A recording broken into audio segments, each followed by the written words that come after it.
meus nobres amigos do canal Central HQs, bem-vindos a mais um vídeo do quadro Melhores Quadrinhos do Bimestre. Dessa vez eu lembrei de fazer esse quadro aqui do canal. Eu vou falar das publicações que eu li entre os meses de julho e agosto de 2022. Eu acredito que esse vídeo seja de uma boa utilidade para você que segue o canal Central HQs e queira fazer ali uma peneira, né, daqueles materiais que vocês acreditam que possa ter maior qualidade e que se encaixam aí mais no seu gosto pessoal. Então vamos iniciar aqui, galera, por Batman Reptiliano, publicação da editora Panini. É uma minissérie escrita por Garth Ennis com desenhos de Liam Sharp. Nós temos aqui um quadrinho que segue o estilo do Garth Ennis, então não venha querer caçar pelo em ovo falando que o Batman foi descaracterizado, até porque essa história ela sequer pertence à cronologia. É simplesmente o Batman no modo Garth Ennis, onde começa uma série de assassinatos, inclusive envolvendo vilões do Homem-Morcego. Ele começa a investigar e descobre algo realmente muito inusitado. A arte do Liam Sharp está simplesmente sensacional nessa publicação. Outro quadrinho que eu indico é Ninguém, de Carlos Trejo e Alberto Brecht, a publicação da editora Trem Fantasma. Um quadrinho aí de espionagem, de agente secreto, de conspirações. O Ninguém, ele não tem nome real, ele não tem passado, não tem impressões digitais, não tem nada. É como se ele fosse um fantasma. E aí é justamente que vem o nome Ninguém. E ele acaba sendo convocado para determinadas missões, inclusive uma onde ele vai sofrer uma certa trairagem. Galera, uma publicação realmente bem interessante que exige ali do Alberto Brecht um estilo mais dinâmico, mais aventuresco dentro do seu trabalho artístico. Aniquilador, da Script Editora, roteiros de Grant Morrison com arte soberba de Fraser Irving. Que trabalho artístico que tem essa publicação. Nós temos uma pegada um tanto viajada, como é de costume dentro das histórias do Grant Morrison, mas pelo menos ele coloca ali os pilares básicos para você ter uma compreensão geral da história. Nós temos um roteirista que está decadente lá em Hollywood, ele já foi muito famoso, mas gastou tudo com putaria, com drogas, bebidas e tudo mais, e ele acaba encontrando um personagem que ele estava escrevendo. E aí, meus amigos, é maluquice atrás de maluquice, uma história realmente bem divertida e interessante. Um Bairro Distante, mangá da editora Pipoca e Nanquim, escrito e desenhado por Jiro Taniguchi. E eu vou falar para vocês, galera, foi o melhor mangá que eu li até agora, dos publicados aqui no Brasil, do Jiro Taniguchi, um trabalho realmente espetacular. Aliás, quem já não se imaginou na situação do protagonista, ele que tem mais de 40 anos, casado, tem filhos e acaba voltando para o passado, mas no corpo de quando ele ainda era um pré-adolescente. E aí você vai ter aquela visão de mundo diferente de alguém mais maduro diante daquelas situações que envolviam ele nessa fase aí de pré-adolescência para a própria adolescência. Inclusive a saudade que ele tinha da mãe, que acabou falecendo, do pai, que abandonou a família. É realmente uma história bem sentimental, dramática, muito bem feita, tanto em roteiro como em arte pelo Jiro Taniguchi.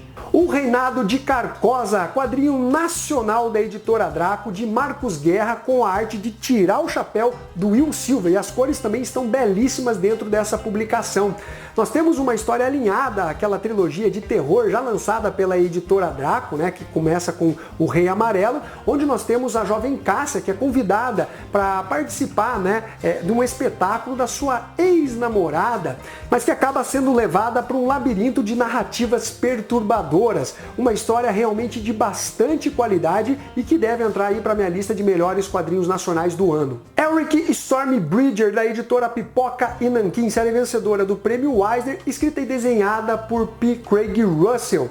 Galera, nós temos a adaptação do primeiro livro do Michael Moorcock, onde nós acompanhamos, né, o Eric junto da sua famosa espada Stormbridger, que rouba as almas não só dos inimigos, mas até mesmo de amigos, nessa jornada de tentar proteger a sua terra, no caso. Nós temos aí realmente um trabalho muito bem feito. Quem gosta de fantasia vai curtir demais essa publicação, publicação, mas talvez as cores do material não tragam realmente aquele clima que você se espera de uma obra mais sombria, como é o caso da série de livros do Eric, que está sendo adaptado pelo P. Craig Russell em quadrinhos. Mas ainda assim, galera, é um trabalho muito bom.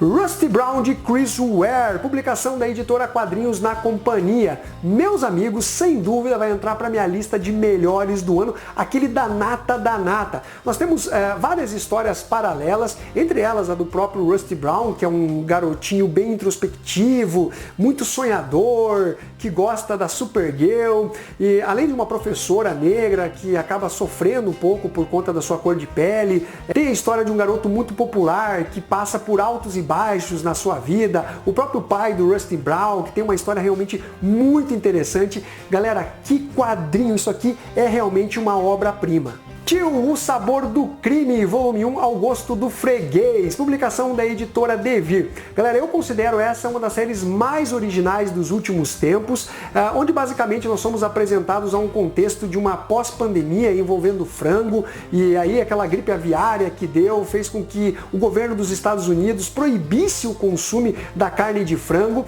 e o protagonista é um cibopata, investigador de polícia, e ser cibopata significa que ao consumir algo, não precisa ser necessariamente um alimento, ele tem impressões psíquicas do que aconteceu com esse alimento, desde o seu processamento até mesmo para solucionar crimes. É uma história realmente muito empolgante, divertida, muito bem desenvolvida pela equipe criativa. Um Oceano de Amor, publicação da editora Nemo, um quadrinho sem texto e sem diálogos. A gente costuma dizer que é um quadrinho mudo, que vai trazer uma história de amor muito legal, envolvendo um pescador que acaba se perdendo no mar e a sua esposa grandalhona, dona de casa, que cuida muito bem do marido e resolve não ficar de braços cruzados esperando notícias do seu amado, mas sim entrar numa jornada em busca desse pescador. Uma história realmente muito tocante, muito envolvente, e é um quadrinho que eu considero muito acima da média, uma publicação de alto nível.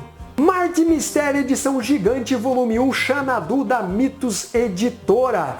Esse quadrinho, galera, ele vai trazer uma história mais íntima do próprio protagonista. Normalmente ele está envolvido com contextos culturais que se passam em épocas passadas, em outros países. Aqui nós vamos ter um aspecto mais vinculado à vida íntima do Marte Mistério, um grande amigo que acabou se tornando um inimigo, a busca por algo muito importante dentro da história. Marte Mistério, como eu costumo dizer, realmente traz histórias muito legais que acabam enriquecendo, o conhecimento do leitor.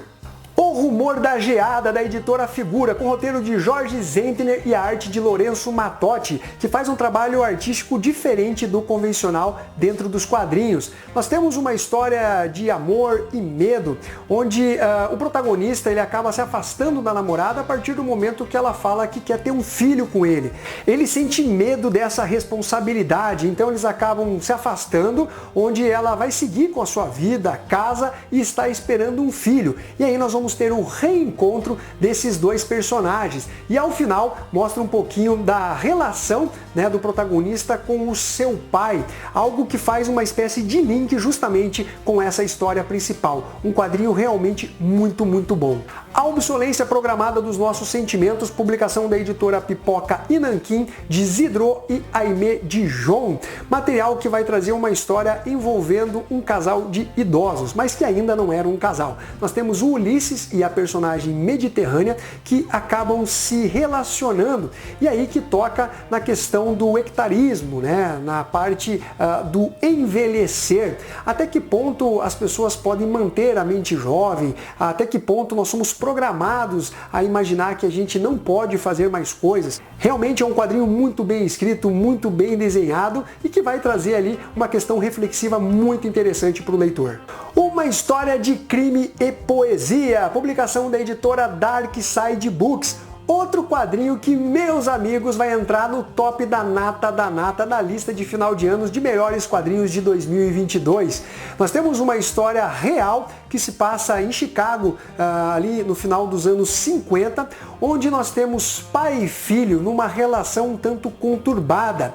O pai, ele é cego e ele tenta tirar o filho da criminalidade. Ele já percebe que o filho tem más companhias e ele vai fazer um relato de algo que aconteceu no seu passado. Meus amigos, que história! Realmente uma publicação brilhante, tanto em roteiro como em arte. É um trabalho praticamente sensorial. Fica a dica dessa publicação para vocês. Rose na Floresta, publicação da editora Veneta. Eu fiquei na dúvida se eu colocava ou não essa publicação nessa lista, porque, como eu falei na resenha, eu considero ela como o primo pobre de Mau Caminho e de Zona de Crise. Mas, para o leitor que ainda não leram essas duas publicações, eu acho que realmente vai se surpreender mais com esse material, onde nós temos uma garota traficante de drogas junto com o seu cachorrinho, e ela utiliza esse cachorrinho, inclusive no transporte internacional de drogas. Tem uma calcinha que fala,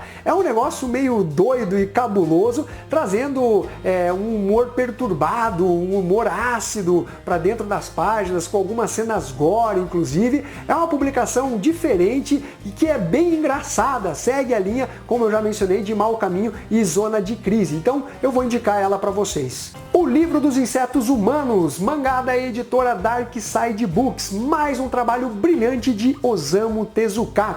Nós somos apresentados a uma garota que tem a facilidade de aprendizado nas mais diversas artes, inclusive na questão artística, e ela acaba ganhando renome mundial nas mais diversas áreas, justamente passando para trás e copiando trabalhos de amigos, de namorados. Então é uma mulher muito manipuladora, os homens caem aos seus pés, é aquela 171, a femme fatale, que acaba envolvendo diversas pessoas, inclusive em situações que acabam levando à morte. Então nós vamos acompanhar a jornada dessa personagem num trabalho memorável do deus dos mangás. Hoctir, As Novas Aventuras, volume 1 da editora Heroica, encadernado que vai trazer uma compilação de histórias curtas dos artistas mais renomados do mundo dos quadrinhos. Nós temos Mark Waid, Chris Samney, Jeff Lemire, Kurt Busiek, uma infinidade de artistas aí que realmente marcaram o seu nome dentro da indústria, que vão trabalhar com o personagem Hoctir. Galera, nós temos histórias realmente muito legais, obviamente acaba variando ali em qualidade, mas nenhuma delas são histórias ruins ou qualquer coisa nesse sentido. São histórias realmente bem legais e divertidas. Para quem gosta do personagem, realmente vale a pena. Contos de Honra e Sangue da editora Ultimato do Bacon, escrito e desenhado por Vander Antunes, que faz um trabalho tanto de roteiro como de arte em alto nível. Nós temos 5 histórias narradas que envolvem a questão da honra e suas consequências. Galera, histórias realmente de altíssimo nível. Uma publicação que me surpreendeu positivamente, pois tratam-se de histórias curtas. E eu costumo dizer que eu não sou fã, normalmente, de histórias que não têm um grande desenvolvimento, mas aqui ele consegue realmente ser muito certeiro em cada um desses contos. Publicação nacional de muita qualidade. Oblivion, material de Fabrício Martins e Laura Jardim, quadrinho nacional independente que vai narrar a história da Ana num futuro onde é possível fazer o apagamento da memória. Ela é uma garota que vive triste, não tem um emprego dos sonhos, não consegue ter um relacionamento amoroso e ela está na dúvida se deve ou não participar desse procedimento onde as suas memórias seriam apagadas para sempre. Uma história muito bem conduzida pela dupla Fabrício Martins e Laura Jardim, uma história realmente bem interessante. A Boa Sorte de Solano Domingues, com roteiro de Vander Antunes e arte de Mozart Couto, publicação da editora Desiderata, quadrinho nacional que é ambientado na Cuba dos anos 50, onde a jogatina, a prostituição eram liberadas. Nessa história nós somos apresentados ao Solano Domingues, que é um cafetão que vive às custas da esposa, mas ela acaba falecendo e aí resta a ele a boa sorte de encontrar alguém que possa substituir a própria esposa. E nós estamos falando da filha Lolita. Uma história que traz um quesinho aí de Nelson Rodrigues com novela latina, algo semelhante ao que fazem os irmãos Hernandes em Love and Rockets e outras obras semelhantes. Um quadrinho realmente muito legal.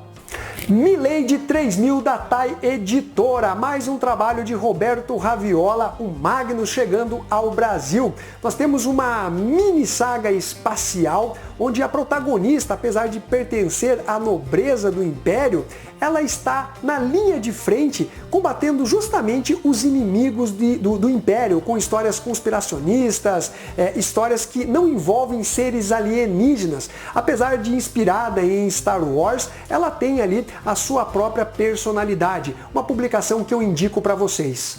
O Prisioneiro Art Edition, publicação da editora Script. Galera, nós temos um álbum gigante trazendo aí as histórias de Jack Kirby em roteiro e arte, trazendo as 17 páginas que ele escreveu e desenhou em relação à série de TV O Prisioneiro, fazendo essa adaptação para os quadrinhos, bem como a história de Steven Englehart com Gil Kane, trazendo também a adaptação do primeiro episódio da série O Prisioneiro. A edição da Script está caprichadíssima, está linda demais e trata-se de um material voltado para os colecionadores. Parece que você está vendo as páginas originais ali do mestre Jack Kirby. Publicação, galera, que eu indico demais para vocês. Para finalizar, Black Magic Volume 1 da Mitos Editora, o primeiro livro das sombras de Greg Rucka e Nicola Scott. Galera, que história sensacional! Eu considero um dos melhores trabalhos do Greg Rucka e talvez o melhor trabalho da Nicola Scott. A arte dela aqui tá sensacional, as cores também trazendo uma pegada no ar. Nós estamos falando de uma mistura de investigação criminal com bruxaria, então tem essas pitadas do sobrenatural dentro da história. Realmente, galera, é um dos quadrinhos assim que me surpreendeu demais nesse ano de 2022. Bom, então é isso daí, eu espero que vocês tenham curtido esse vídeo. Se vocês quiserem saber mais detalhes dessas publicações que eu comentei, tem resenha própria de cada um deles. Realmente são materiais que me chamaram muita atenção durante os meses de julho e agosto. Então é isso daí, galera. Se vocês eventualmente forem fazer suas comprinhas tanto no site da Amazon como no site da Panini, acessem aqui os links do canal Central HQs, beleza? Um abraço para todos vocês e fui!